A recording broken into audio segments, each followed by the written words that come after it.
नमस्कार सांग मैंने आज मो ऑर्गेनिक बजार आनी ऑर्गेनिक मंजी आ देखा ये पॉकेट रे कौन कौन सब मंजी रही पूरा ऑर्गेनिक सीड केमिकल फ्री खोलिकी देखा या भितर कौन कौन सब मंजी अच्छी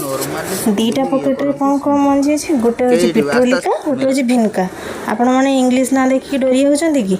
अरे सेमती किसी ना मो गोटे हूँ सदाबिहारी आ गोटे हूँ टेबुल गोलाप तो केते सुंदर आ शुद्ध मंजी यह आम बगीचा और घर छात उपरे नगेवा आटे पात्र रे कि दुईटा जाक मंजी को धीरे धीरे दी साइड रो आम माटी के दी साइड रे भाग कर नहींचे तापर दीटा जाक मंजी को धीरे धीरे करके बुणिया छोट छोट मंजी जेहेतु आम अल्प अल्प करके दी साइड रे कि बुणी नवा तापर देखिवा केमितिका उठुची गछ दी चार दिन परे हमर मंजी पूरा छोट छोट गछ होगी उठीज दीटा जाक मंजी को हल्का धीरे धीरे पकई सारा तापर धीरे धीरे अल्प अल्प कर माटी टिके पकईदेवा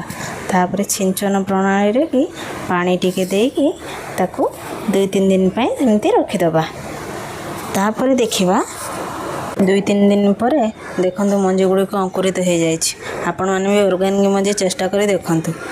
वीडियोटी भल लगी वीडियोटी को लाइक शेयर और कमेंट करने को जमा भी भूलि रोचे धन्यवाद।